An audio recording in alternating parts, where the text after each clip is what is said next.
Louisville has fires all over it. Yeah, they're gonna burn it fucking down. The plan was, and I started watching.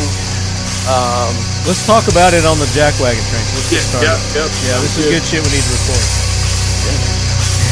You have whatever, man. Watch your pronunciation. All right, Leadheads. We are back with another episode of the Talking Lead Podcast. And it's going to be a good one today. We're already wound up, ready to go. I've got 2 dogs I'm getting ready to let off the chain here in just a minute. But before I do that, if you've not had an opportunity, make sure you go back to the last couple of episodes. If you've missed those, get caught up because they've been really good. We had the season finale of the Talking Lead AK Corner, which was absolutely probably my favorite so far. We talked about the markings on AK-47s, and we had James with Factory 47 join Brian and I. And Brian is joining me today as well. Good to be here again. He's back for, this is your 3rd in a row, dude. Holy shit. You know, you'll have to just start, poking me away with a stick or something. I'm just going to start calling you my partner. My co-host, Brian Keeney with Occam Defense Solutions. He was also on the last AK Corner, and he was on the previous, our normal episode of Talking Lead with Jay from the League of Pirates, who is also on this episode. So, hey, man. Jay, welcome in. Hey, man. It's always good to do a little porch sitting with you, man. Absolutely. So the feedback that I received from the episode that we did together, back 2 episodes ago, I can't remember the episode number. I think it 362, entitled "Do Not Be the Evil You Are Seeking to Overcome." We're gonna kind of pick up where we left off from that discussion, and get a little deeper maybe. But we're going to talk about that in just a minute. The Fiocchi family has been producing high-quality ammunition since 1876. In 2020, Fiocchi's launching a full line of premium products, everything from self and home defense to the long-range categories. The Fiocchi Blue Guardian line will feature specially tuned products specifically for home and self-defense, featuring lead-free technology and the only NATO-certified zero-pollution primer in the world. Fiocchi's a proud sponsor of the Talking Lead Podcast and the Leadhead Brigade. Fiocchi trains, Fiocchi protects. But welcome in, guys. Thank you so much for joining me. And I do have a complaint. One complaint, just one, from that episode, and we'll talk about it while we do the Talking Lead Jackwagon train. So, Gunny, bring that train in. Hoorah, Semper Fi, do or die, hold 'em high at 8th and I. It is time for the Talking Lead Jackwagon of the Week, so brace yourself, baby. All right, so the train has stationed, and as I was saying, we had a complaint, and we've got a nomination for the Jackwagon train, and it's none other than my co-host, Brian. Brian, you're nominated for the Jackwagon train. Can you guess why? Let's see. Do you remember? No, but I'm sure I said all kinds of offensive stuff. I got a big mouth on me. Yeah. What I do? So he didn't really nominate you for the Jackwagon train, but I thought I would because it really deeply disturbed me, and I'm mentally scarred from this. But what's that now? The lemon party. Oh, wow. Totally deserved. Right? Yep. You son of a bitch. But Chris Brannon sent in, he said, "God, I hate you." And he had all kinds of emoji faces and emotions and things like that. But then, of course, he followed up with an LOL. But he really loved the episode. So, Chris, thank you for sending the email. And, yeah, that deeply disturbed me to this day. So Brian gets on the Jackwagon train for that. Happy, a proud member of it. Right. Let's put it that way. Yeah. Absolutely. So other jack wagons that we've got, we're going to move through this because we got a lot that we want to cover and we want to get into. Just some things of note here. This is something I found, and this comes from taphats.com, which I'm not familiar with that site, but they've got a story that says City Council removes Veterans Memorial so voters turn on them. So basically what it boils down to is they put this memorial up, I guess it's in front of their municipal building there, and it was a silhouette of a soldier kneeling in front of a grave with a cross, of a fallen soldier. And they had a complaint about the cross and the symbolism of Christianity and religion and, the separation of church and state was their argument, blah, blah, blah. Basically, the city council caved. They took the memorial down, but when they did that, the overwhelming majority of the populace there didn't want that removed. And it turns out that there was only one complaint. There was one person, and they caved to this one person who threatened a lawsuit against them. And they removed it immediately without consulting with their constituents. And they've paid hell since then. And I think several of the city council members have been removed from their seats, which they should have been, and replaced. Once the replacements are in, then the public's going to vote again, and I would assume that they're going to get that memorial put back. But just another example of the temperature of our officials, the people that are supposed to be representing us, just caving to these the minorities, the squeaky wheels. Yeah, that's a whole nother episode, and we should have an episode on the psychology of negative feedback. And we need to get way braver as a populace about standing up to bullies. And, I've had it happen to me with another company where it was a product of theirs I was selling, and I just got mobbed and did not understand what was going on. It's called brigading. And, yeah, it's a very big problem right now, and we all need to put on our big boy and big girl pants and soldier right through when people are screaming in our faces, like that poor woman in the restaurant. I think it might have been DC, who wouldn't raise her fist and chant Black Lives Matter in acquiescence to the mob. Mm-hmm. And so, yeah, that's a whole topic for another time. But and that lady definitely is a hero, and she gets a ride on the Leadhead Brigade, Lead Force One. Yeah, definitely. And she's not exactly of our. I wouldn't say she's 100% on our team in that. No, she's not. But no. In some sense, I think. But she is, because she was being forced to do something she didn't want to do, and she didn't do it. Exactly. Like she had been BLM protests and yet stood up against the mob because it was wrong. So in that sense, I think it's even braver of her because she had an easy out and she didn't take. And that's the thing about our shows. We don't discriminate here. If we see somebody who's standing up for, our constitutional rights, whether they're, left or right, liberal, atheist, whatever it may be, what she did in that moment made her, a hero. Heck yeah. So there you go. Very good. All right, next one is, and this comes from that same website, Tap Hats. I don't know. I must have fallen down a rabbit hole when I was looking up stuff, and they had a couple of good ones here. There's this dude. He's a Think Progress editor and activist, Zach Ford.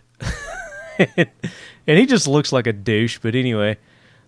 He attempted to stir up support for a deceased armed robber while subsequently criticizing the shooter. So what happened was this chick was standing at a bus stop in Chicago, and she's a 25-year-old woman. She was approached by a young man with a nefarious intention. He brandished a gun, ordering the woman to hand over her possessions. Surveillance cameras captured the brief encounter as it unfolded. Video footage showed that the woman had just seconds to react. What her would-be robber didn't know was that she wasn't as defenseless as she appeared. The young woman happened to be a well-trained gun owner with a concealed carry permit. Just as Goings, this the dude that robbed her, thought he had his victim where he wanted her, she pulled out her own firearm, shot him in the neck, forcing her attacker to flee as she ran in the opposite direction. Dude was later tracked down by police and transported to a hospital where he died from his wounds. Not bad. Couldn't have happened to a nicer guy. Right? Fortunately, his victim sustained only a minor injury and was released without charges. However, not everyone was glad that the young lady had the means to protect herself. And this douchebag goes online, makes his posts here, the social media. The kid was 19, exclamation. I just feel, this is his words, I just feel like we're being way too disposable with his life. A gun death is a gun death, and the fact she was able to protect herself in no way motivates me to change my belief that she should not have a gun in the first place. Of course they'd say that. Yes. Of course they'd say that. And again, this is one person's opinion, and this has made, headlines over this one guy's opinion. Right. And because it fits a greater agenda and builds and attempts to continue to create a culture of victims. So it makes sense that they would say that, because empowerment is bad unless it's empowerment, rest in power, and all that other hokey communist bullshit. Yeah. It goes on. The punishment for armed robbery is not death, though, of course, I don't think he should have had a gun either. No. But if she had let him rob her, listen. But if she had let him rob her, even at gunpoint, both likely would have survived, he replied. That's right. It's the praise for her gun ownership that bothers me. That's right. Because according to this not new, but new for now, ethos is that it's just property, and if you wait at least 3 seconds while having these conversations with these people, you just have to wait for them to say, what's the magic word? Privileged. Mm-hmm. She was privileged to have the stuff that this shitbag wanted to take because he's disenfranchised. And if they all had the equal amount of shit, he wouldn't have had to assault her to take the stuff that she's privileged to own. That wasn't his. That's not fucking his. Yeah. Right? Because they don't believe in property rights unless it's property of the state. So it goes on. The man Ford is defending has a history of arrest, which include violence. In fact, he had allegedly attacked a police sergeant and an officer during a drug raid. Shocker. He was only out of jail for 2 months when he fatally shot while attempting to rob the woman. It says, as such, Ford's weak rationale began to break down as social media users pointed out the hypocrisy and logical fallacy in his explanation. Within hours, Ford was compelled to issue an apology and explained his intent for the previous tweets, which he has since deleted. Well, great. There you go. All right, that's awesome. Cool, awesome. So his tribe didn't agree with him, so he backtracked and denounced his statements. That's right. So he can backpedal to remain edgy to his crowd so that he can maintain viewership and hopefully continue to monetize in a capitalistic system that they are going all out to try to destroy. That makes perfect sense. Is it wrong that I just want to punch this guy just from looking at his picture? No, man. Violence is sometimes the answer to most questions. I just want to punch this guy, just looking at him. I mean, I wouldn't have even read this story. I would have just seen this picture, and I was like, I want to punch that dude. Anyway. All right, so there's our jack wagons right there. I think we've got one more from a listener, and this is from Ed Burton, the good old lead head, Ed. And it says, high school football players suspended from team over pro-police, pro-firefighter flags. Oh, are these the boys that ran out onto the field with their flag? Yes. These are them? I heard they got scholarships. That's awesome. I hope so. Yeah, I heard that they got, something cool happened to them as a result of the backlash that they received. So basically it's they run out on the field. You know how football teams run out on the field before the game, and they were carrying an American flag, a police flag, and a firefighter flag as they were running out on the field. Yeah, but that's so destructive. This is in Ohio. This is in Ohio. You give me feelings. You give me feelings of inadequacy. Tingling feelings. I have tingling feelings. No, man, you got to take a shit and you need a punch in the mouth. Yeah, it says, in their hearts, they knew they were doing the right thing, and that's all that mattered. The boys had asked permission to carry flags honoring the police department and the fire department onto the field during September 11th, 9/11. Oh, irony. Football game at Little Miami High School. One of the players' fathers is a firefighter, and the others is a police officer. They wanted to honor first responders on the 19th anniversary of the Muslim terrorist murders there that happened in New York, and what was the other one? In Pennsylvania. Washington, right. And Washington. Arguably other places at the same time. Exactly. So let's see. They wanted to honor first. Where does it say here? But the school district refused to allow the boys to carry the flags, and they were told there would be repercussions if they defied their orders. The boys considered the cost, and on Friday night they ran onto the field with their teammates carrying the thin blue line flag and the red line flag. On Monday they were suspended indefinitely from the football team. We can't have students who decide to do something anyway after they've been told that they shouldn't do it. Really? Interesting. So they decide to do something that was right in spite of being told to do something that was wrong. And they got suspended for it. So you're telling me that since then they've been offered scholarships? Yeah, I read that somewhere. Sometimes standing for something that's right means you may stand alone. I'm proud of the son we have raised, a son that knows right from wrong. He knows the importance of honoring the men and women who gave the ultimate sacrifice at a time when he wasn't even born. She wrote, we will never forget. So the high school football players who take a knee and denigrate the police are celebrated and saluted, but young men who honor the flag are ridiculed and punished. That's not right. America, that's not right. There you go. No, that's not right. That's not right because, well, even if you have a shitty opinion, your shitty opinion should be weighed as equally as everyone else's good opinions. Absolutely. Because, we have that whole thing that used to happen up until about 23 years ago. So those boys are heroes. So they get a ride on Talking Lead Force 1. And we'll do an update on that. I want to see what happened after the fact. So you're thinking they probably got some scholarships and stuff?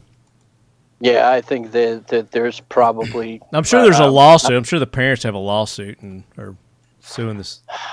Oh, I'm sure that there's some variety of litigation that's, that always ensues. Because, that's kind of the way, but I don't know.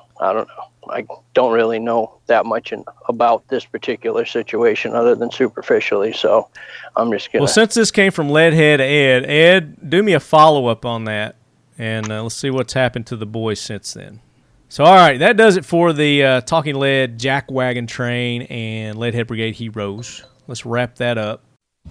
Heath likes everything about the great outdoors. He's a lot like us. Whether we're bow hunting in the backcountry or plinking in the backyard, we want to enjoy each experience to the fullest. Kel-Tec's 22 caliber P17 is Heath's go-to pistol for a good time, on the range, on the trail, and anywhere in between. Weighing in at only 14 ounces with a full magazine, its compact size makes it easy to conceal or tuck away in a small pack, pocket, or space. It comes out of the box ready with a fiber optic front sight, a threaded barrel, a Picatinny rail, and a price point for any budget. With 3 16-round magazines, it's ready for hours of pure unadulterated enjoyment. It's easy, it's affordable, it's accurate, and it's a damn sweet marvel of plinking innovation. The Kel-Tec P17. It's more bang for less buck. Let's get into our topic here, guys. So we had a pretty good cerebral discussion last episode. And, just all the bull crap and chaos that's ensuing in our country right now. We've got the election coming up next month? Just almost 2 months? Almost. Yeah, we got... Almost. I mean, first week in November, we're in the, tail end of September. So, we've got a minute. It's just not much. It's coming. It's going to be It's going to go. It's going to be really fast, too, especially after tonight. Yeah, like 4 or 5 more episodes of Talking Lead, and it's going to happen. We're going to have a new president. We're going to have a new ruling class. Or we might have the same ruling class. We're going to have the same president. That's our hopes, definitely. Our discussion last week, we kind of talked about, when the chaos is coming your way, some things that you can do to prepare, kind of what's led up to where we're at now. And we went way back. I mean, you went back to the 1800s or something, didn't you there, Jay? Woodrow Wilson and the beginning of American progressivism. I've got a Woodrow Wilson. Maybe then, Marx. 1800s in general. We went back a good ways. Yeah, you kind of have to when you're dealing with all this commie fucking bullshit, because it's actually been around for like a really long time, and it pops its head up every now and then. The reason that it's different this time is because the ethos of America has changed, where in the past we would say, hey, look, it's popping its head up. Let's go beat the dog shit out of it real quick. And then it goes away and it pops up in another country, and we have a little proxy action, and we say to them, we like, hey, so you communists in Central America, do you want to help us with a thing? You do? All right, cool. We'll leave you alone. But if they don't want to help us with a thing, then we beat the dog shit out of them and keep them far enough from our southern border that, they don't pop up in other places. But what's happening now is that the American Communist Party, the Maoists, the Marxists, see, like this shit only exists in fucking academia, right? Because the only place that it works is on paper, right?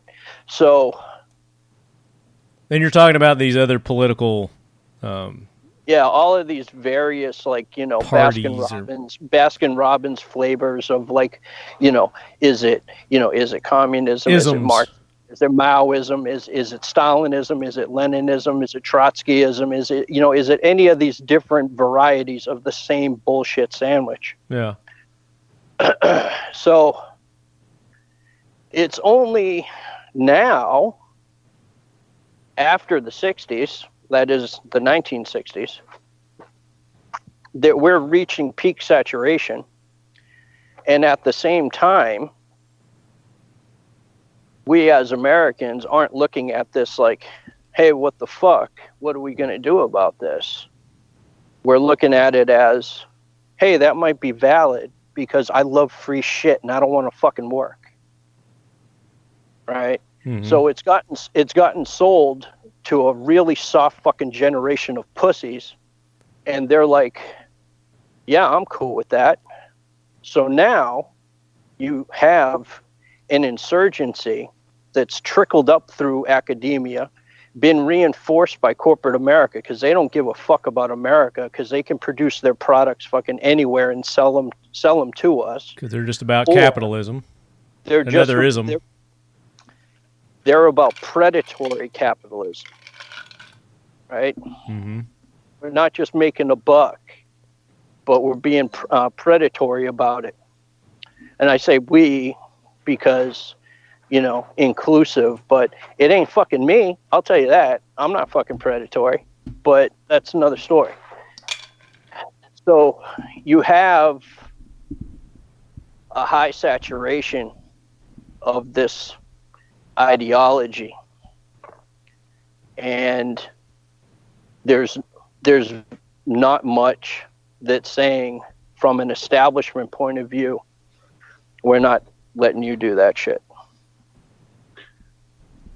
So it's growing, and it's festering, and it's metastasizing. And if it grabs on and continues to live, it's almost impossible to remove it entirely, because it's fucking cancer. This dovetails beautifully with sort of the first topic of the Titler cycle or Titler cycle. Marty said not to call it the Titler cycle because it was distracting. So I'm calling it the Titler cycle here. I'm not sure which it is. You can easily find it on Wikipedia. And if you have the ability to pull this graphic up. It's spelled Tytler. So however you want to pronounce that. I'm gonna go with Titler. Okay. I love titties. Well, there you go. Titties like a lot. Okay, are we good to cut into? So the Titler cycle. Talk about this Scottish economist, Brian. I guarantee that everybody listening to this knows the Titler cycle. They just know it by a different description, and it's that hard times make hard men and women. Hard men and women make good times. Good times make soft men. Soft men make hard times. And so that's a natural cycle of things. People are also well aware of the 3-generational cycle of business. The first generation makes the wealth. The second generation holds on to it, but didn't raise their kids with the culture of what made the wealth. And then the kids, the third generation, loses it. And that's shown in the data. The people in the top 1%, very few of the top 1% stay there over their lifetimes. People come in and they exit, because the American dream is a very real thing, despite what the left, will spew at you that it's not true. But it's also very hard, speaking as a somewhat junior business owner, it is incredibly hard just to make a profit today. Just to keep your light on and keep people paid is incredibly difficult. And so it takes real grit and showing up every day, even when it's really not fun. So anyway, this Scottish economist Titler came up with a really beautiful, more fleshed out version of this. And I think it beautifully describes why Marxism is taking hold now in the U.S. And it's not for good reason. So I'm going to start in bondage. So people are under abject tyranny. People oppose these conditions. And it's Marxism, that these Antifa groups are. They're not anarchist, which, they're being mislabeled in the media as. And we'll very much get into that. Okay. Okay. The anarchism has nothing to do. Antifa, Black Bloc, all those guys have nothing to do with true anarchism. And so from bondage here, from these hard times, people gain faith and the search for unity and deep moral groundings. What do we agree on? They get courage through this commonality of a shared vision, and then they can fight because they know what they're fighting for. That's another common thing with these Black Bloc, the dudes in black, Antifa, whatever you want to call them. Mm-hmm. Black Lives Matter, Antifa, yeah. Yeah, Black Lives Matter actually kind of has a set of demands that are articulated, kind of.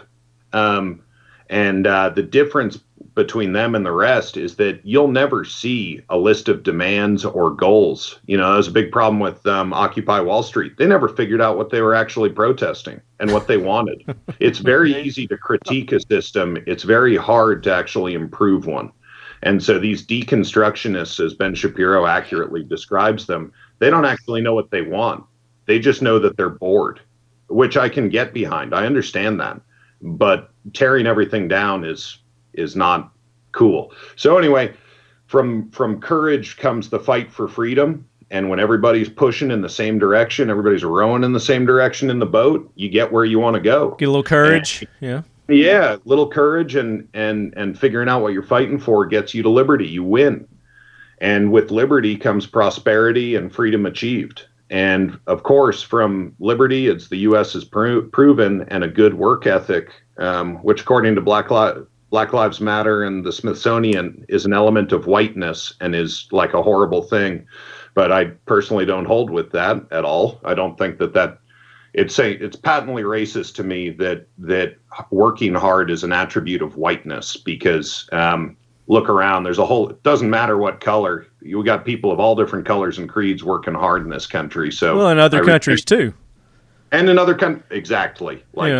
So no matter where you are in the world, if you have liberty and you work hard, you get abundance. It's just a natural consequence of figuring out what works, paying attention, and going for it. And if nobody's standing in your way, you win. And so once you get this abundance, focus turns from liberty towards material things. It's all me and about my stuff, about me and my stuff. That goes to selfishness. Mm-hmm. Selfishness brings entitlement and self-absorption. I hope this is starting to sound eerily familiar. With selfishness and entitlement and self-absorption comes complacency. Personal responsibility is lost. And I think that's kind of the fundamental thing, is who's responsible for you right now? That's the question. The one sort of central question, I think. From lack of personal responsibility comes apathy. And then freedom becomes centralized because nobody's looking. And I think it's clear from the last episode that I don't have much respect for politicians. There are a couple good ones, but on the whole, most of them start out as lawyers, and and my dad was a lawyer. There's some good ones, but again, what do you call 10,000 lawyers at the bottom of the ocean? A good start. Yeah. So now but then from the with the freedom is centralized, independence is controlled. What do you describe that? What is that? What are we saying there? Well, we're saying there's increased regulation. The government wants to keep you safe from yourself. I was a raw milk activist for a while when I was farming, and I went into the city council in my suit, and I looked respectable because I had a business card that looked official, and got some time with city government and county government, and who were kicking in the doors of these farmers. And the councilman looked at me like I was insane and said, "Are you kidding? We can't have raw milk here. We have to protect the public from themselves." Oh my gosh. And so that is I think the best single, personal example I've had from that is that, some panty waist asshole is trying to tell me whether I can, what food I can put in my body. Right. But then, but that goes along with your cycle here with, when you get complacent, you become apathetic, and you're looking towards the government for these things, for these regulations to tell you what to do and what you can and can't do. And we get to, in a country of 300 million, 100 million people are on food stamps right now, or some other form of governmental support. That is true dependence. There's a point of no return there where the government gains complete control. I think we're scarily close to that with the people teaching the 1619 Project in schools and making parents sign contracts and non-disclosure agreements that they will not listen while their kids are being propagandized to. And when you get there, you're pretty much into bondage, and that's where we started out. So there's a natural cycle here that the U.S. has done a fantastic job bucking. I don't want to say that we have to go to bondage, but we're already really creeping towards it here. And so we're heavily in the complacency and apathy stages. Well, and I would argue we're definitely into the dependence. If you look, I would say that half of the country anyway, not the kind of folks that listen to this show, but I would say that the people that are voting for the Democrat side right now are asking for more. So I'd agree with you. Yeah. We're sort of hovering between complacency, apathy, and dependence here, and looking, unfortunately, pretty close to bondage. Yeah, and that's got a lot to do with all the, the immigration that they allow. Illegal immigration. Yeah, and there's a lot of, I don't think Trump is a racist by any stretch, but I don't think he's done a good job at describing the vast majority of illegal immigrants in this country. There are some awful pieces of human debris that are making their way over the border. And so I'm not an open borders guy. I'm a very closed borders guy. But, the folks from other countries that I've run into during my time in California, they worked harder than anybody. And when they left the job they were doing for me, they were working their second or third job to take care of their families. And so there are certain people, in those immigrant communities that are the heart of America and what we stand for. And if we could trade those with some of the over-entitled folks from, I'll just say that Ilhan Omar, Reza Aslan, a whole bunch of people that just hate America, I have to ask why they're here. And I think the answer is somewhat nefarious, but I think I'm talking it to death, but there's a lot of good people coming over the border, and we should have a better legal path to accept them and to make our country better. We need. We've got a great legal path for that if they would just enforce it and follow it. Right, which they don't. It's worked, which they don't for centuries, not centuries, but for decades. Well, it's worked actually almost since the founding of the country, because if you came here, right, you came here for a reason with purpose, not with your hands out or needing medical assistance or seeking refugee status per se, right? So now, like, you cannot justify in any way why we need to be a fucking refugee center, right? Especially when you're flying people legitimately across the planet to drop them in urban centers. When you have veterans that are homeless, you can go fuck yourself. How about that? Well, and our own, the ghettos that were made by Democrats to warehouse black people. On purpose. On purpose. In the height of racism. If you look, a lot of folks, because the media is so effective at saying it, don't know the origins of some of the most racist laws against black folks in this country. I'm unaware of any Republican piece of legislation that's been effective in putting people down. It's been almost, as far as I know, exclusively Democrats, between redlining, Jim Crow, Johnson's plan for welfare that has, made the black single motherhood rate massively higher. The 1994 crime bill that Biden came on with the Clintons. He owns that. Yeah, he owns that. Yeah, remember the great line, "We have to bring them to heel," was the line. So, it's stopping doing this harm to people that have been harmed so much historically, I think is a great first step in fixing the problems that exist there. So anyway, we've got we've introduced this kind of natural law that describes the cycles of tyranny and liberty, and I think that to me that's the easy answer as to why Marxism is which concurs with your explanation, LOP actual there. And so now that we've set the framework as to why we're the soft third generation rich kids that weren't around when our grandfathers were building the business, right? And so, and it's somewhat forgivable that the economy is so complex that it's very hard to understand at all. And so we have layer upon layer of beautiful, nearly perfect systems that have been built by Americans' hands over generations.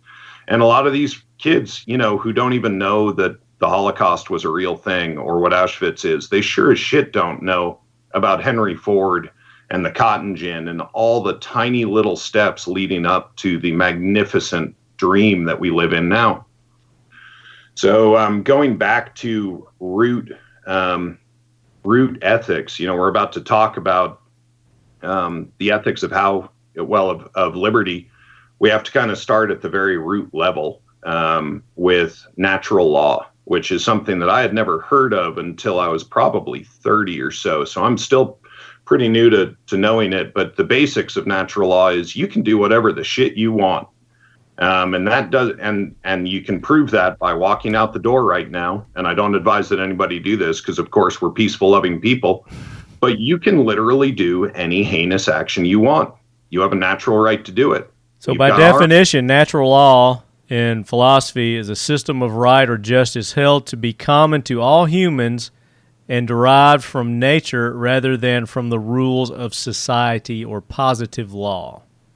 Which is what you're describing right now. And so that's sort of the basic, there's this guy, Aleister Crowley, way back in the day that posited that. And he was a creepy dude. I'm not saying he's somebody to really look up to. He was into some gnarly stuff. I think he would have gotten along really well with the lizard people today. But based on top of that, the market for liberty is a classic by the Tannehills, is a classic sort of definition of where do we go if we can do anything. So we've already established we have the natural right to do anything, but should we? Obviously not. And so we have to have a discussion about what is good and what is bad. And you can use the Bible for that, or the Torah, or whatever holy book you subscribe to. But, you want to kind of, let's look under the hood and see how the engine is actually driven. And the way that Jordan Peterson goes about describing this is that it's really easy to focus on what we don't want. And he talks about hell being a bottomless pit because however bad it is, you can always imagine a way to make it worse. And so there are many opportunities to make hell. Do we want hell? I don't think anybody does. Well, there's some people that do, but in terms of most normal people, we don't want hell. And so what's the opposite of hell? That's heaven. And so it's, the Torah and the Old Testament are extremely unclear as to what heaven is. And this isn't a scriptural lesson, but I think it's a useful talking point. And Jay, I think, knows a good deal more about this than I do, so I'll chime in. But the basic idea of the afterlife in Orthodox Christianity and in Judaism is that heaven and hell are the same place, and that the way that you live your life on this earth will determine whether you experience the afterlife as heaven or hell. So you can imagine it being like you're in a training camp for the next battle and the next life. What's so practically useful about that is that regardless of whether heaven or hell exists, it makes you a better person and puts you towards a better civilization. And so to loop back around to, okay, what's the opposite of hell? It's a place where we treat each other fairly and we don't point guns at each other unless somebody has it coming. And basically that if we do the things that make life better, everything will be better. And that's terribly broad, but we have to start broad to get narrow. Jay, do you want to add anything to that? I don't want to be butchering the Old Testament stuff at all. No, I mean, it really isn't, about theology.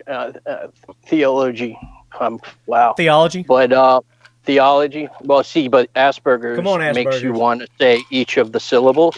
Okay. All right. In terms of natural law actually is derivative, and it's spoken of, and really didn't become a thing amongst what we'll call civilized humans, really until the Renaissance. Even though, famous good dudes, reference from Bill and Ted like Aristotle, right, wrote endlessly about natural law because it was based upon ancient precepts that came from the Old Testament that basically said man's law is always going to restrict us, but God's law is the one that we should control ourselves by. And with those fundamental ideas that were given to us by our mystical being that's everywhere, we have 10 commandments. Those 10 commandments functionally are really the only rules that we need. And if we follow those 10, we don't need some weak man to impose his concepts of rule and order on us, because we are self-governing under natural, as in God's law. But would that be the human rights, God's law? Well, no. Yeah. Yes and no, because like in all actuality, these are still the laws that all animals will follow also, because, you know, it's only ego that says that humans are of higher order, of hierarchy than any of the rest of the creatures on this planet. Because we're not more organized than insects. True. So with that, it's natural law, because if you look at the universe, you find organizational structure. And they don't have a tax code that needs a whole fucking library, right, to be held in reference to. A real easy example is with dogs. When they're establishing dominance, they'll fight, but it won't be real fighting. There might be some nips, but it ends, we all know, with one dog on its back, with showing its belly, which is that's easily the most vulnerable part of an animal. And the winning dog is at the throat of the losing dog, but it does not deign to kill that animal. No, it does not. That is a very highly ordered system that is pro-life and anti-death for the group, because dogs, coming from wolves, realized is maybe too complicated a term, but it worked out better for them to hunt together than alone. And so you see ethics in animal play all the time. Pigs do it. Pigs have an even more complicated system than dogs of communication. You pig farmers out there, I bet, love watching pig tag. And they actually they'll appoint the time and they'll all circle up like they're huddled. And then they'll be doing their oinking, and then they'll start chuffing or barking. And one of them will take off running, and all the other pigs will run after him. And at a certain point, the pig that's running away will stop, wheel around 180, and then they'll start kind of oinking and saying, "Wasn't that fun? Okay, who's going to go next?" And so, and letting alone, dolphins and whales, I'm not. So are these examples of liberty within other species? No, it's natural law and a system of ethics, and maybe it's a good time to get to the non-aggression principle, because that's really the meat and potatoes of what we're going to talk about. Okay. And the very simplest thing is, and it's the ethos that I live my life by, and it's that it's wrong to hurt people or take their stuff. And that's it. And there's we'll read easy rules. It's a pretty easy rules. And I'll read a passage from a great guy who was incredibly prolific, called Murray Rothbard. And he wrote a book called War, Peace, and the State. And he has a somewhat academic description here, but I think it's really good. I'm going to read it slow. No one may threaten or commit violence, that is aggress, against another man's person or property. Violence may be employed only against the man who commits such violence, that is, only defensively against the aggressive violence of another. In short, no violence may be employed against a non-aggressor. Here is the fundamental rule from which can be deduced the entire corpus, that is, body, of libertarian theory. This is the root of the root when we're talking about libertarianism, anarcho-capitalism, voluntarism, agorism, all of these isms that basically all boil down to different takes or different levels of pragmatism, that is, watering them down, but they all come from it's wrong to hurt people and take their stuff. Now, I know this is a good example would be our jack wagon of the lady who was at the train station or bus station, and the guy came up and was trying to take what was her, and she showed aggression back and killed him. Yeah, and some folks will call that force, that we never employ violence, that we only employ force against violence, and only until the point at which we've stopped the violence. That is, we don't get punitive. Mm-hmm. There's a good argument about the courts that's basically that the legal system in America is just that, but it is not a justice system. When you get stolen from, there's a saying that goes, you get stolen from 3 times in America. There's the actual incident, I'm mixing metaphors here.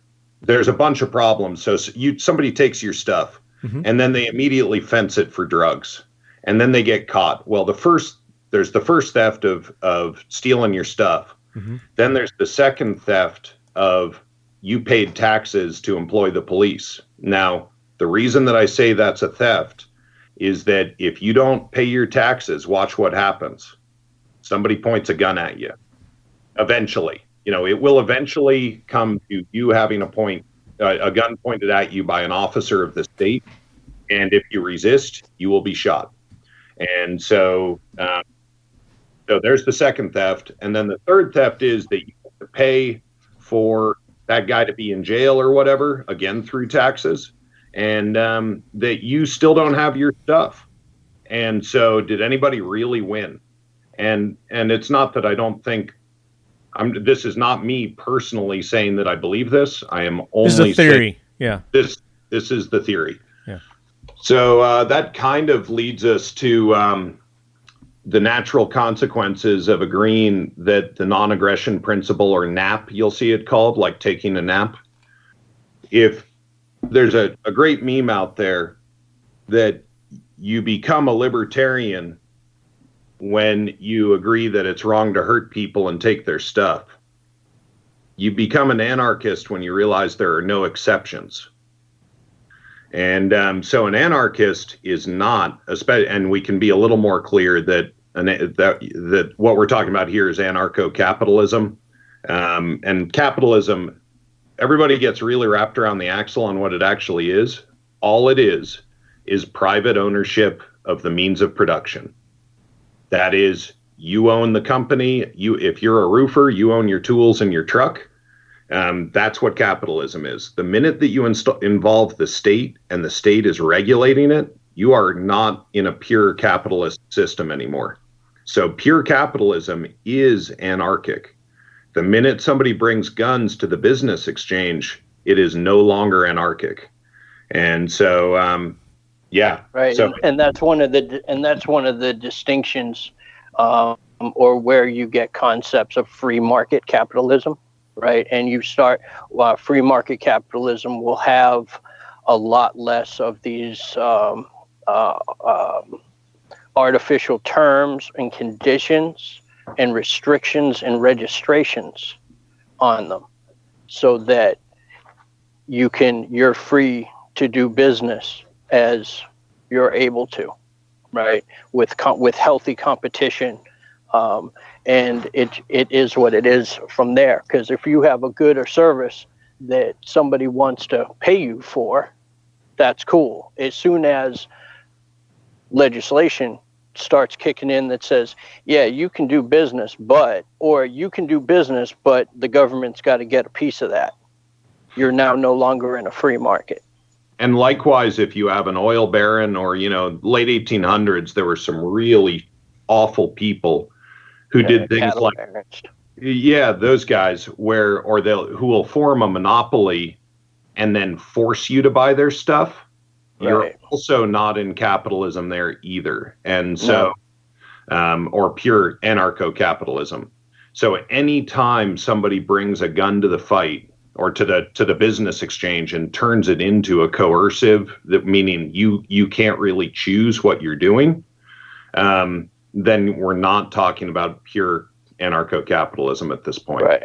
And you can see examples of that gun to your head every time you look at one of your telecommunications bills, or every time you go to engage in a new service and you have a terms and conditions. Those terms and conditions, which are upheld in court, but you don't have representation when those were originally being negotiated. So those are just actually taxes without representation.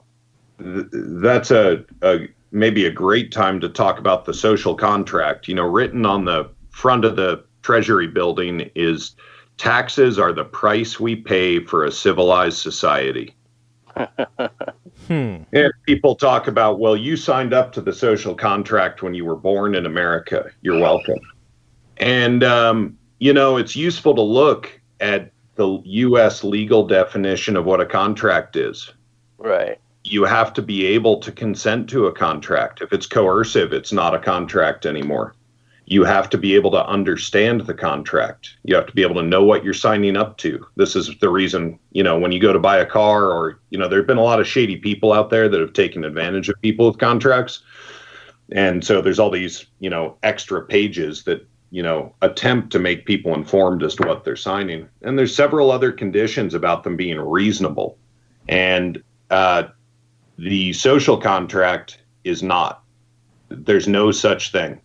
And so, anybody that tries to tell you that you owe taxes because of where you were born, to me is the height of, it's the opposite of what America is in my mind.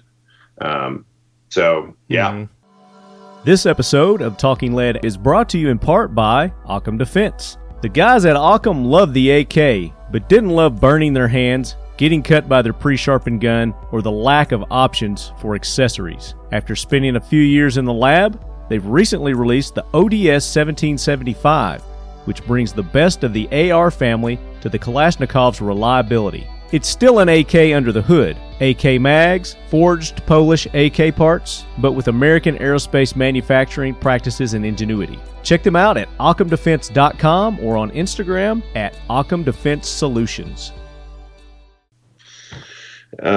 So there are a lot of compromises that come, we just talked about how, it's wrong to, again, it's wrong to hurt people or take their stuff. And again, what we're talking about is, talk about this system that we're talking about. It's called... There's a bunch of names Agorism. For it. Agorism, anarchism, voluntarism. You got any others, Jay? No, because those are actually the most significant of them, and everything that's other than that is basically all the same type of thing, except for like some exceptions, because humans like fragmenting fucking theories. Yeah, and so I think all of us are acutely wanting to keep this high level and not get down in the nerd weeds, but we can kind of we can talk about sort of three levels of this. The pure form of following the non-aggression principle is that I think anarcho-capitalism is the best way of describing it. Anarchism literally just means the prefix an just means no, and arc means leader. It just means no leader. And so it's immediately obvious. A system with no leader. There it is. And so it means no guns at the party. And so that's immediately why Black Bloc and Antifa, all those guys, it's obvious that they have nothing to do with anarchism, because they're authoritarian communists. The opposite of anarchism is authoritarianism, right? So they're the opposite of what they proclaim to be, which is how you can really start to read most words in the United States, unfortunately, right now, like the Patriot Act. There's another, I forget what the Dems are trying to push through with their socialism bill, what it's called lately, but it's like the Keep America Free Act or some nonsense. basically just flip what you think it should mean, and that's what it really means. Right. It's like Save the Puppies Act. There you go. That means we're going to kill all the puppies. Exactly. Yep. Yeah. So, as we say with, that meme idea of that you become a libertarian when you buy into NAP, you become an anarchist when you realize there's no exceptions. So the pure Columbian form of the non-aggression principle is anarcho-capitalism, as we've just described. And I'm not going to call it the sellout version, but you're pretty sold out in libertarianism, by which I mean you're all the way inside the state, trying to fix it from the inside out, which I think is a very laudable goal. But I think that you do see, libertarians in general are some of my favorite people, and the Libertarian Party is just a hot mess. And I think that might be why, is because the people with the best brains are like, oof, we've got to sell out a really long way here to be able to work with inside the American system of government as it currently stands. That said, that's where I think most of us need to pragmatically be, is voting for liberty. And, there's an argument to be made that voting is buying into the state, and so you shouldn't even vote. A part of me really likes that, because if we ignore the government and don't pay them taxes, I guarantee you they will go away. And but we all have to decide at the same time we're going to do it. And but this is an economic philosophy, right? It's purely economic, right? Well, economics means is oikos is the root of that for eco, which is the home, and nom is name. So it's just like astronomy, for example. So it's the study of the home is economics. Economics is a study of human behavior. So the difference between, and we all are raised to think that, Keynesian economics and all that, it's the study of money. It's not. Right. It's a study of human behavior. It is, indistinguishable in some sense from psychology, and in other senses from theology, because we're talking about ethics and we're talking about human behavior and trying to figure out how to make us all win. So how does the military fit into this type system? Oh, that's real easy. Yeah. So governments are just corporations with monopolies on violence. Yep. So that you're saying the military is just their guns? That's all they are. Yeah, that's all that they really are. All that the military is really there to do is to protect your shit. Yep. And when I say your, I mean, I want to say your because I'm not into collectivism, right? I say your shit because, like, believe it or not, yes, actually, the military is actually there to make sure that fucking Lefty has a home to come home to. Mm-hmm. Because if there wasn't a fucking military, I guarantee you that there'd be a billion fucking Chinamen walking across the United States on their way to your home. But that's what I'm saying. How does a military, to protect us from other, ideologies coming in and taking over? I mean, we have our America. We've got our ideology here, but we're under threat from Marxism and communism and all. And our military, what we're taught is that our military pushes them away and keeps them out of our country. That's why we.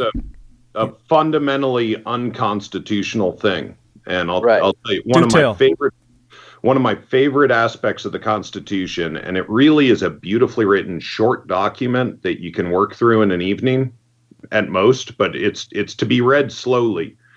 There's a fascinating detail in there where the Congress is required to fund the Navy, but the Army, if an army is to be made, has to be reappropriated every 2 years. And to me, it doesn't take a dummy to figure out what that says, or it doesn't take a genius to figure out what that means. It means that we have a really strong Navy to protect our borders, because that's where the military threats are coming from. We're really well protected, and geographically, but a strong Navy keeps the bad guys away. And what the what the framers of the Constitution knew was that if we kept a standing army, that's how the bad things happened last time. And having a standing army is really, really dumb if you like liberty.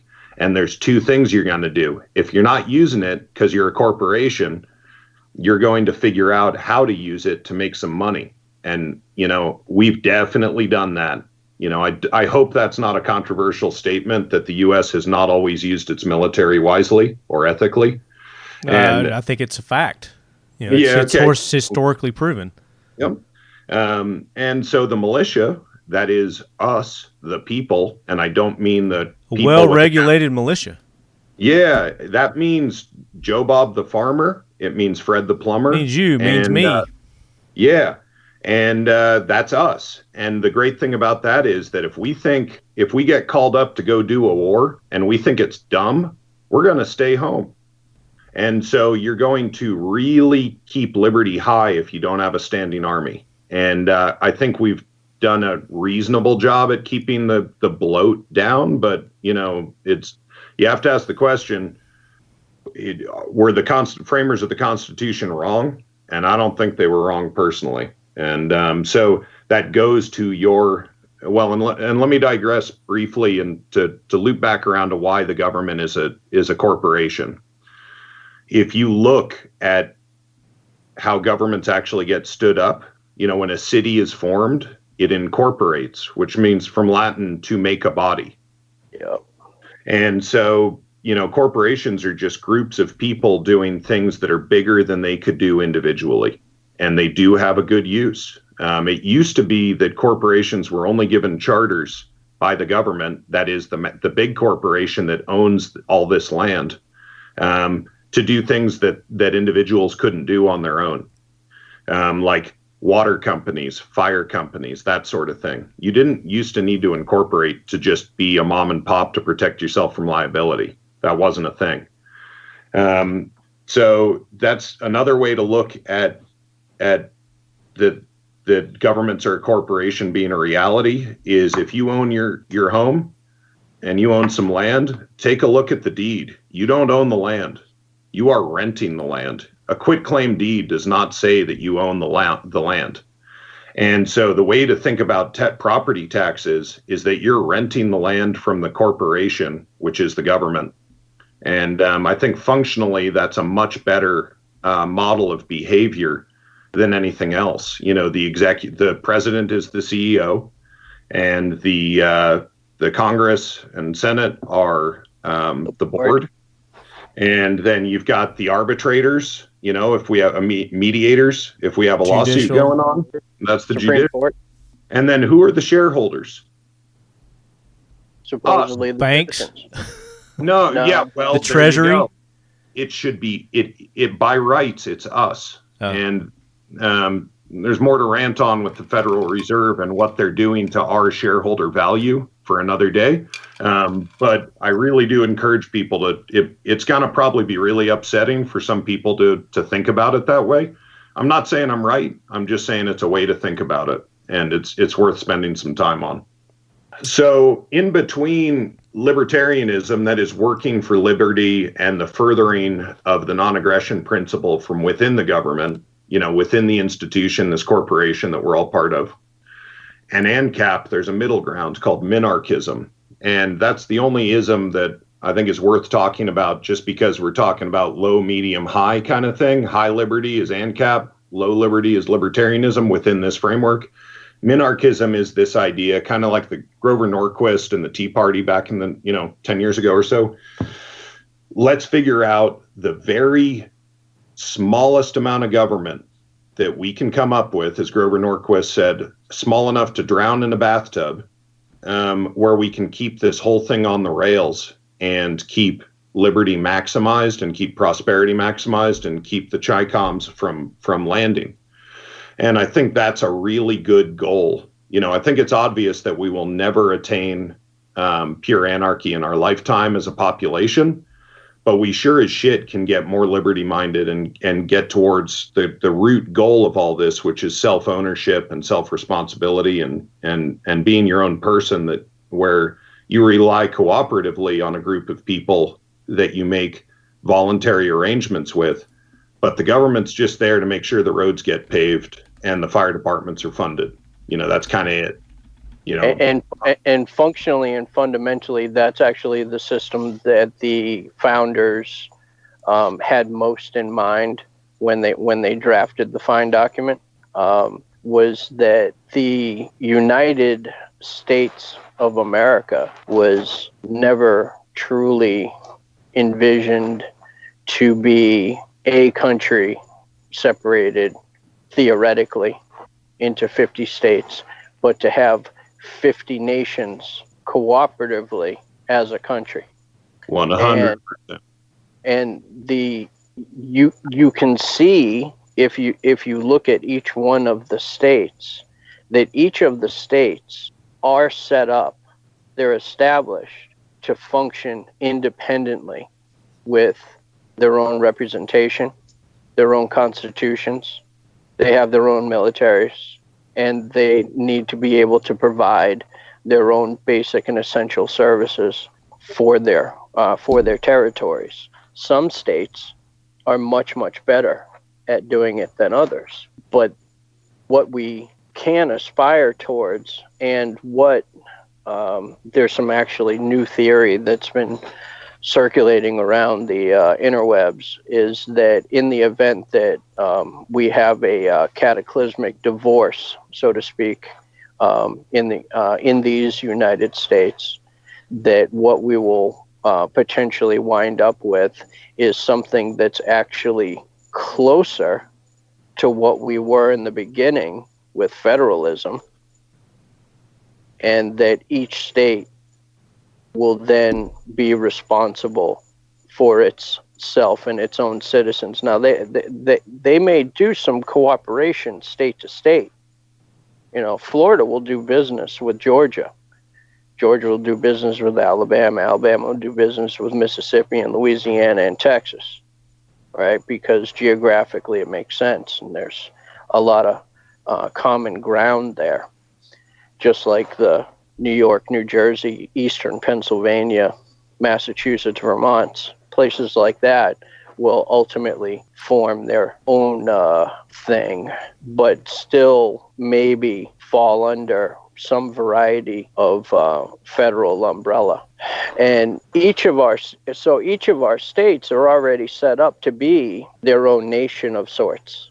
And under federalism, you have the best kind of representation, because that's local representation, rather than having dudes that may live across the country from you and they're there to represent your state, your nation, but you never get an opportunity to interact with them because they're geographically separated from you. Like, do Californians have an opportunity to knock on the door of their senator?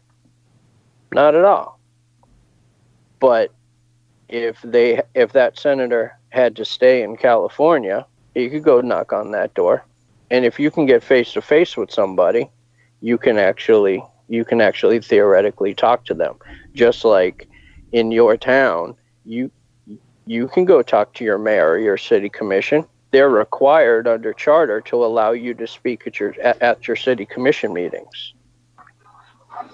That's how small government is supposed to work, and that's how federalism was designed to operate, and that's where this minarchism functions. So it's a very, very small amount of government that you have the capability of interaction with. So are you talking about minarchy? So essentially, okay, and that would be my question. I guess that would fill my question about where does the military, the police fit in, and then under that type of system, that's where that would come in, because they basically would enforce the non-aggression principle under the minarchy. That I'm not quite. You know what? Honestly, I'm really not quite sure if our modern law enforcement actually has that role. I know that in my state, where I have constitutional sheriffs. Well, I'm not saying under our current system. I'm just saying under the ideal of a minarchy. Yeah. So under a minarchy, the non-aggression principle is enforced, there has to be some aggression somewhere if somebody's not abiding by the rules. So that's why I had the question about the military and the police, under NAP or under anarchism or something like that. The agorism. I think I misunderstood your question a little bit. Let me try and do a better job of that. The whole trip is somebody pointing a gun at your head, not giving you the choice of whether to be there or not. And so you can actually have any kind of a system like communism or, a libertarian deal. You can have any form of government you want. The whole key thing is, are you voluntarily submitting to that government? So, we both sign contracts with other folks, and hopefully there's no guns pointed, no offers we couldn't refuse. And we, when we were sober, we sign this thing and we say, these are the rules of the game that we're going to play. Mm-hmm. And, there's this great Chinese proverb. You need three things to play a game. You need to know what the rules are. You need to know how to play, like what the strategy is. And then you need to know when you're done. But the whole thing is that it's all about, did you have free choice to enter into this government that you're being part of? Right. And so, for example, in the U.S., when we're born into it, we get a Social Security card. Bam, we're in the system. Yeah. Nobody asked us. And so, the system that we're currently under does not meet the non-aggression principle hardly at all. But yet it's the best government that's ever been created, most successful nation in history. That I'm not shitting all over what's been built. It's amazing. It's a miracle the thing works at all. No, and I don't want our listeners to think that either. I mean, we're just presenting an ideology here, Yeah, and so, the Jews have this really figured out very well, that they have this giant book of rules that they need to follow. And so they sin 50 times a day if they're doing a good job. And it's great because they wash the skank off of sinning. They know they're going to do it because they're human. And yet the root word of sin, as I understand it, or the root meaning, is to miss one's mark. It's not that you're a bad person, it's that you missed your goal. And so I think our shared goal with this talk is to give people a really great vision of what liberty heaven looks like. And we all want to steer that way, knowing that we'll never hit it 100%. We're just trying to, if you make a 1% improvement every day, in 100 days, you're twice as good as you were. And so it's just that little incremental improvement and remembering what we all value most deeply. What do you have to add to what Brian just said, Jay? Well, the ultimate conclusion here is not to get caught up in the isms and the academics, and to keep yourself focused, keep yourself in check, and remember that ultimately you're responsible for yourself. These are all, what we were talking about here are all value-based propositions that most people are already well in tune with, because, they already come to the table with their own value system and things that they were raised with. Fundamentally, most Americans are already stepping halfway into the lane of individual responsibility and with their fucking autonomy, self-reliance, and agorism, because most of us hardcore Americans were raised to basically take one on the chin and just keep going, because that's what we do. It's fundamentally what our grandparents did to keep this country from the actual fascists, and other things that we can get into at another time. But this nation was fundamentally founded and encouraged on the principles of don't fuck with me. I just want to be left alone, do my own thing with my family, and do the best that I can for my community. Traditionally, our value systems were based on how we interact locally and how those regional responsibilities played out. It wasn't further down the road that our systems, how we got organized as a country with this corporatism and technocracy, and functional oligarchy that we have, began deflecting and steering these principles into this fucked up paradigm that ultimately led us where we're at and totally astray. Right. We are all already aware of how nationalism and then later how globalism totally screwed us over. Since losing touch of our guiding principles, it was easy to convince, connive, manipulate all these groups that are blowing up all of our Twitter accounts and Facebook Lives, like at this very minute, into believing that the group is actually more important than the individual and all this other like Star Trek Borg bullshit. When groups that have more perceived importance than the individual, we totally deteriorate from what the values of this country were founded on originally. We see examples of what the founders had in mind all through our literature, our founding documents, and in the tone in which they were written. Our Declaration of Independence is totally a manifesto of individualism. Our Constitution is the document that serves as the individual against the tyranny of the state that we've been talking about for the last hour or so. And that's basically where I'm at for where we are right now. Tyranny of the state is because we, the fucking people, have consented to the government that we're like, fuck it, do what you want to do because I'm powerless. But in reality, if we return to what we were, and not only to reflect back on our founding documents, but rewind entirely to our founding values, the consent of the governed is in the palm of our hand.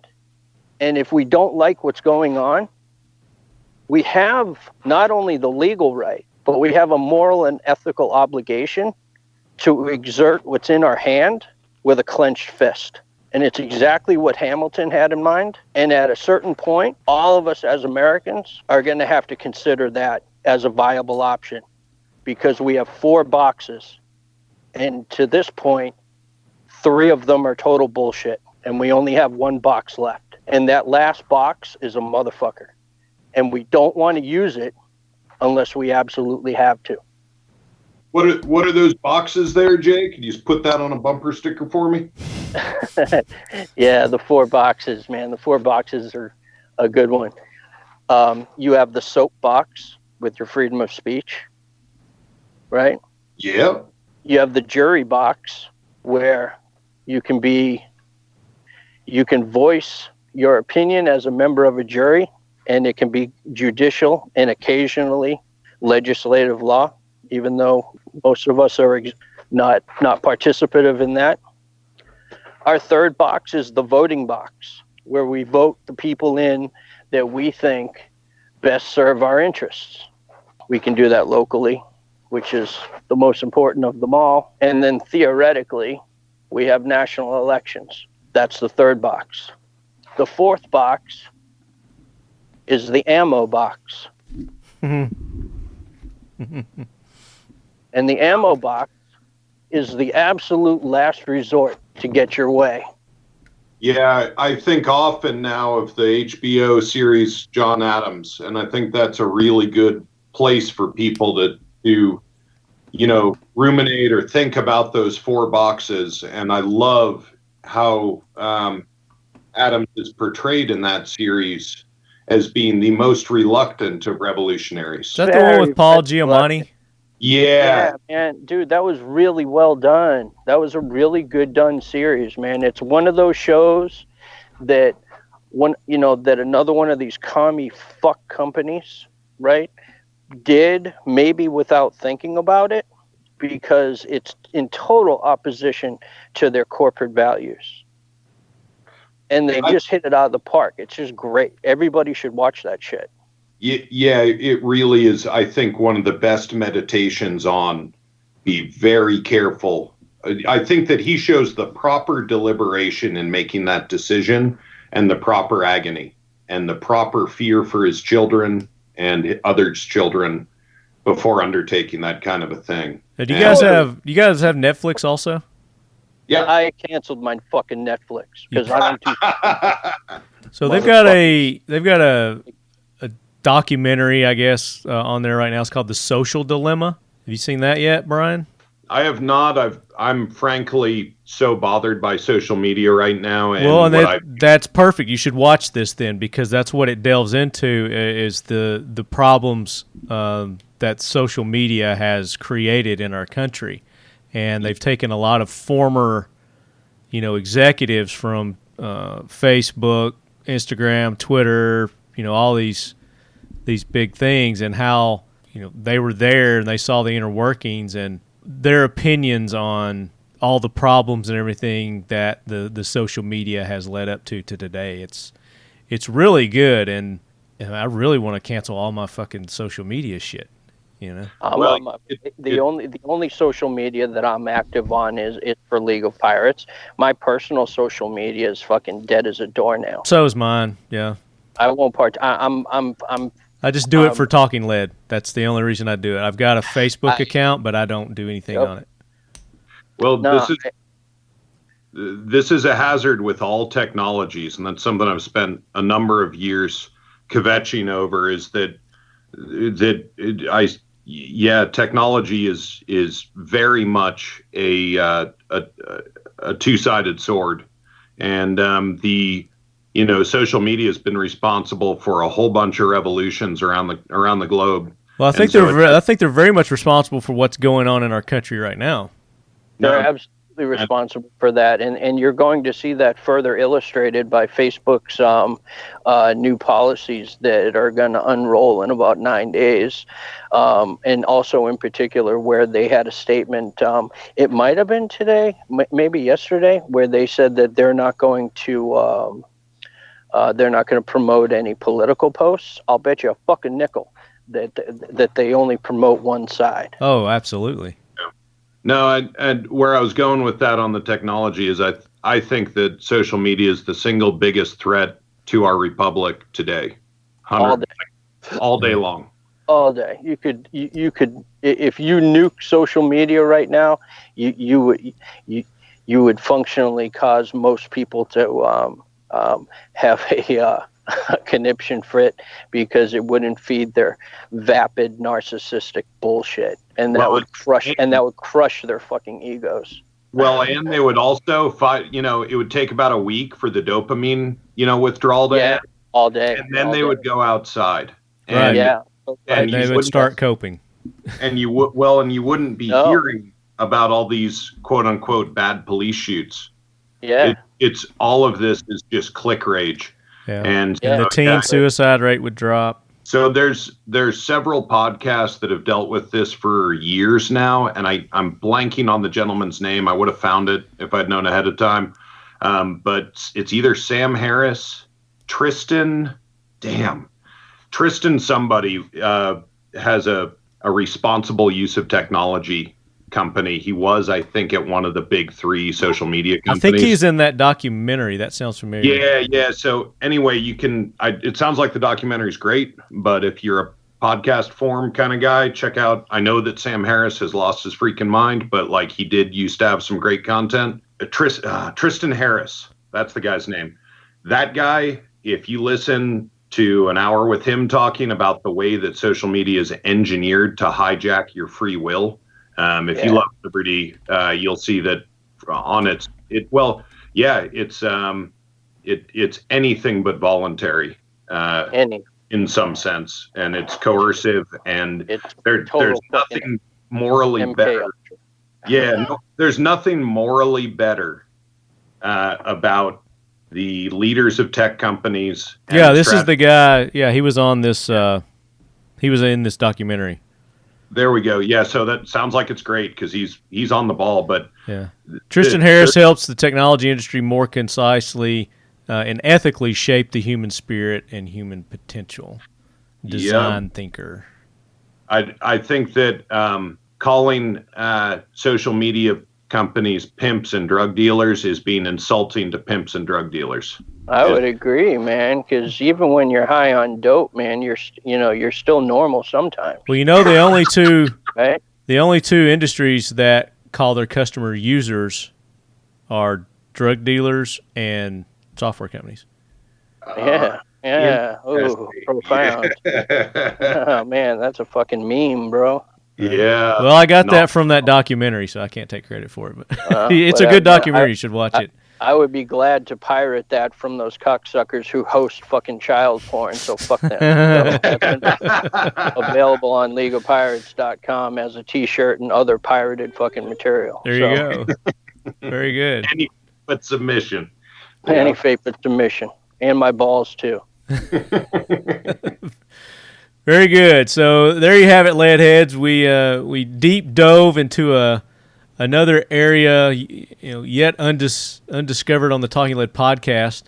We're uncharted territories here in the last couple of episodes, and hopefully you guys enjoyed this episode just as much as the previous one. Welcome to the weird. This is where we live. Right. This is today's world. And speaking of, real quick, earlier we talked about Louisville.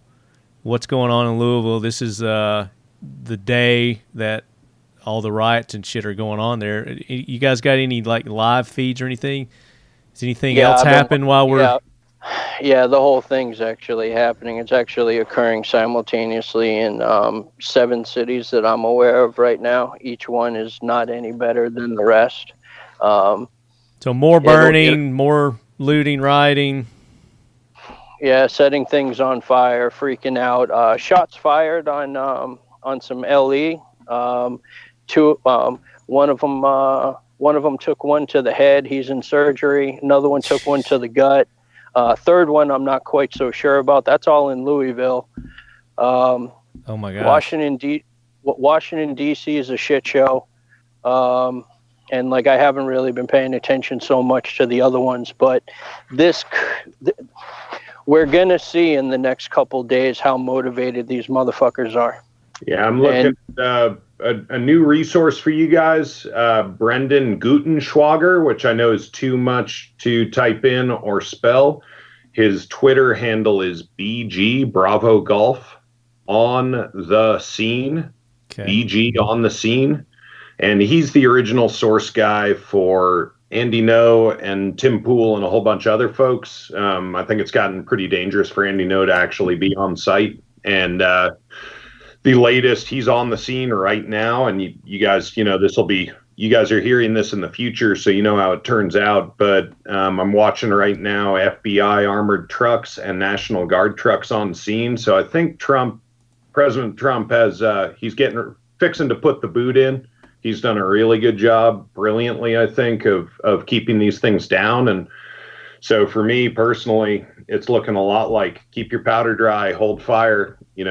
Trump is really, I'm not his biggest fan. I'm sure glad he's in office, but he seems to be listening to some very brilliant people and doing a good job to work within the constraints of what he has to keep things rational.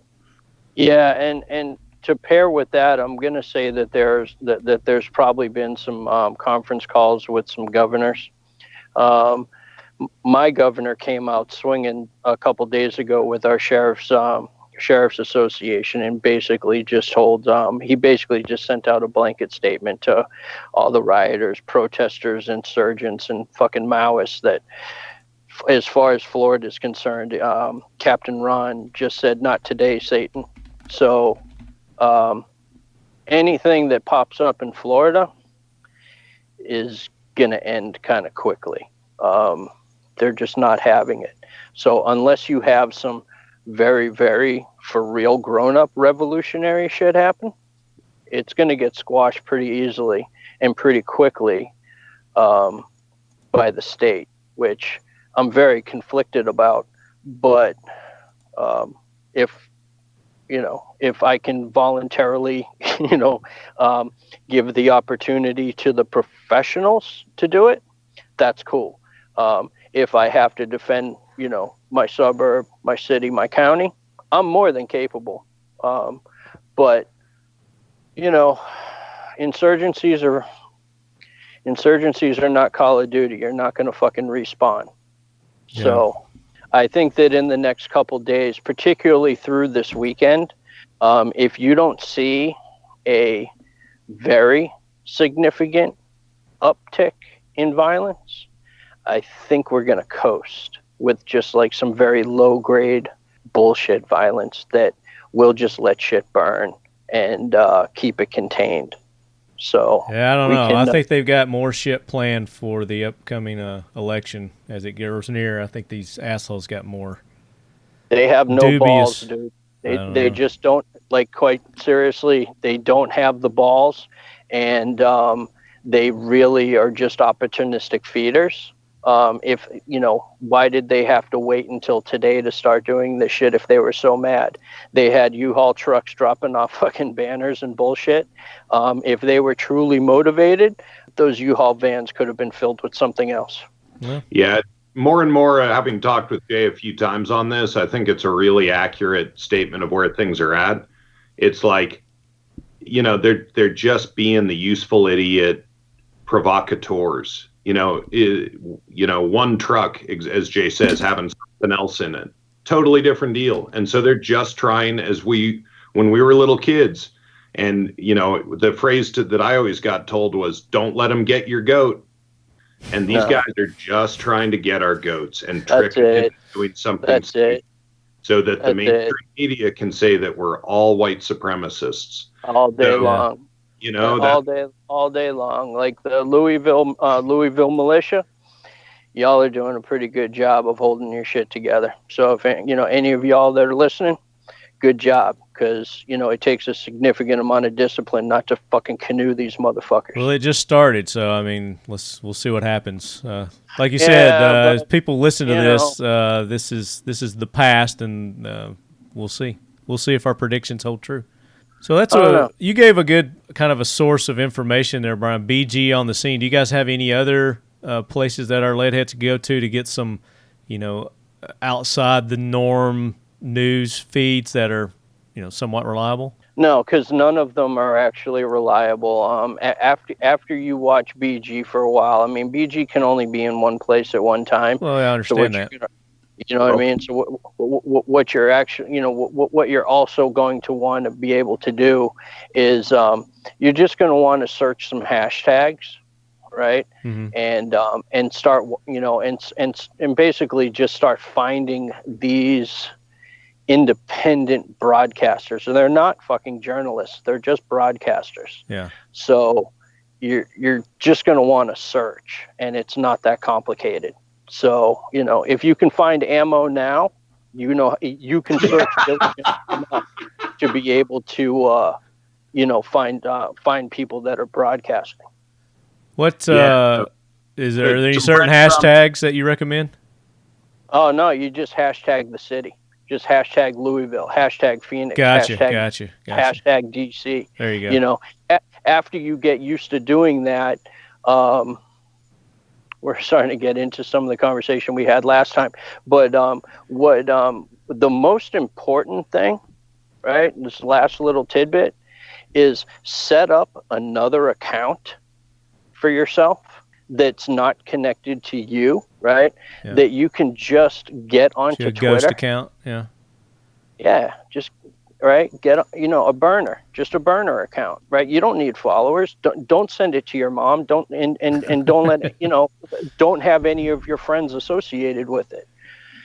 Ideally, do it on your burner phone, right? It's what I do. But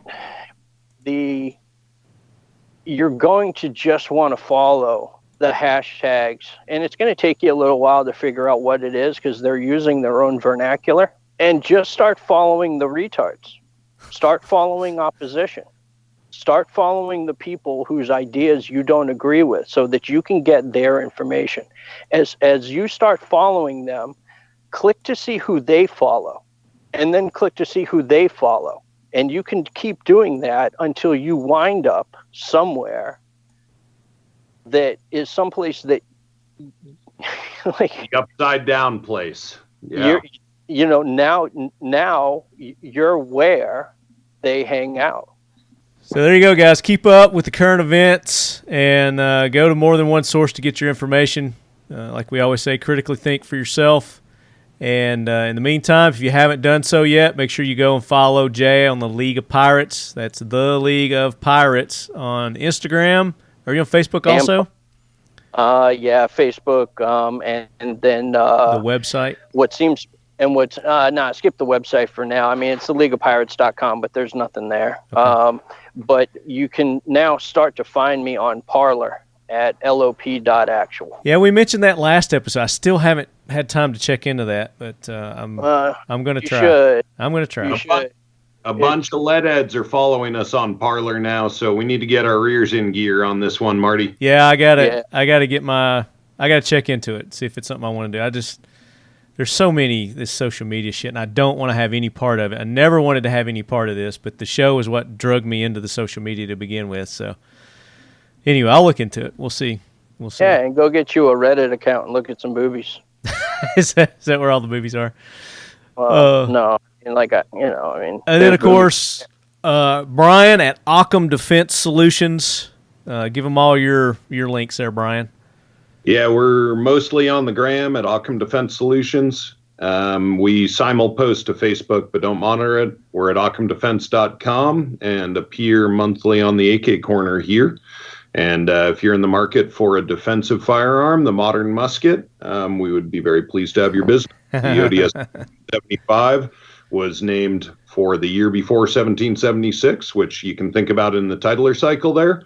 The spirit and faith and self-ownership in order to be free. And that's the core meaning of the 1775 model. Now, I know there's a list, if our listeners were to go now and get on that list, about how far out are they to get their 1775? We have more than tripled production this year so far. Nice. And we are running 12 to 16 weeks back, assuming that there's nothing too freaky on your list of desirables.